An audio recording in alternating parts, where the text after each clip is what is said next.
আসসালামু আলাইকুম। আপনারা দেখতে পাচ্ছেন ট্রেতে একটি ভিসেরা আছে। ভিসেরাটির নামটা হচ্ছে হার্ট। এটা অ্যানাটমিক্যাল পজিশন বা ভাইবার ক্ষেত্রে কীভাবে বলতে হবে সেটা আমি এখন দেখাচ্ছি। তো প্রথমে আমাদেরকে যখন বলবে যে একটি ভিসেরা হাতে নাও, তো তখন আমরা ধরবো। যদি আমরা হার্ট নেই সেক্ষেত্রে আমাদের প্রথমে পজিশনটা ধরতে হবে। হার্টের ক্ষেত্রে এই যে নিচে যে কোণাটা থাকে এটাকে বলা হয় অ্যাপেক্স। মনে রাখতে হবে অ্যাপেক্সটা একটু বাঁ দিকে থাকবে এবং এই যে দুইটা আঙুলের মাঝখান বরাবর দিতে হবে এবং এই সাইডটা সামনে থাকবে। ধরার পর পেছন সাইডটা হাতের উল্টো পাট দিয়ে ধরতে হবে যেন না হেলে যায়, সোজা থাকবে। এভাবে অ্যাপেক্সটা একটু কিছুটা বাঁ দিকে বাঁকা থাকবে। এরপরে হাড়টা যেহেতু থাকে আমাদের থোরাক্সের এখানে, তো থোরাক্স বরাবর আমরা এই হাড়টা ধরবো। ধরার পরে আমাদেরকে অ্যানাটমিক্যাল পজিশন বলতে হবে। কীভাবে বলতে হবে? প্রথম বলতে হবে যে কাছাকাছি নাও এটার। ওকে, this is the viscera of the heart with part of the pericardium and root of the great vessel. The apex is directed downwards, forwards and to the left in the fifth intercostal space just medial to the mid-clavicular line. The base is directed upwards, backwards and to the right.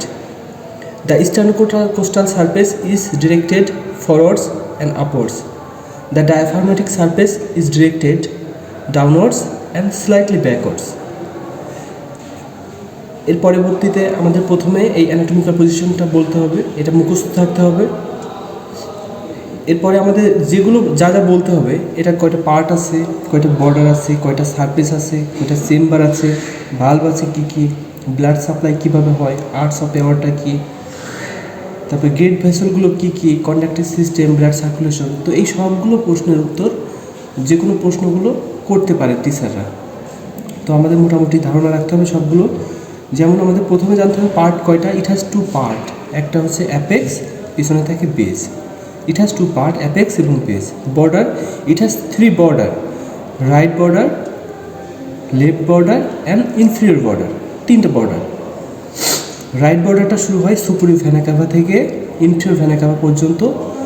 Left বর্ডারটা শুরু হয় left atrium থেকে apex পর্যন্ত। Inferior বর্ডারটা শুরু হয় inferior vena cava থেকে apex পর্যন্ত। তো এর পরবর্তীতে আমাদের জানতে হবে সারফেস কয়টা। It has 3 surface. সামনে যেটা থাকে স্টার্নোকোস্টাল সারফেস, নিচের দিকে থাকে ডায়াফ্রাগমাটিক সারফেস অ্যান্ড এই বাম পাশে থাকে লেফট সারফেস। এগুলো মনে রাখতে হবে। এর পরবর্তীতে আমাদের জানতে হবে chamber. It has 4 chamber, right atrium, left atrium, right ventricle, left ventricle.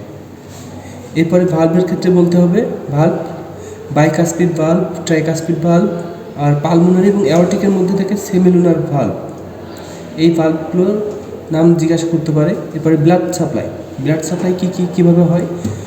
Blood supply প্রথমত রাইট করোনারি আর্টারি এবং লেফট করোনারি আর্টারি, এই দুইটা বললে হবে। এর পরবর্তী প্রশ্ন আসতে পারে আর্টস অফ এওয়ারটা কী, এওয়ারটার মধ্যে কী থাকে বা কী যায়। সেক্ষেত্রে বলতে হবে 3টা, brachiocephalic trunk, left common carotid artery, left subclavian artery. যদি বলে যে ব্র্যাঙ্কিওসেফালিক ট্রাঙ্কের মধ্যে কী থাকে, সেক্ষেত্রে বলবো আমরা রাইট কমন ক্যারোটিড আর্টারি এবং রাইট সাবক্লাভিয়ান আর্টারি। এবং শুরুতে আমরা যখন বলছিলাম যে এটা একটা গ্রেট ভেসেলের পার্ট, তো গ্রেট ভেসেল কী আছে এটাও জিজ্ঞাসা করতে পারে।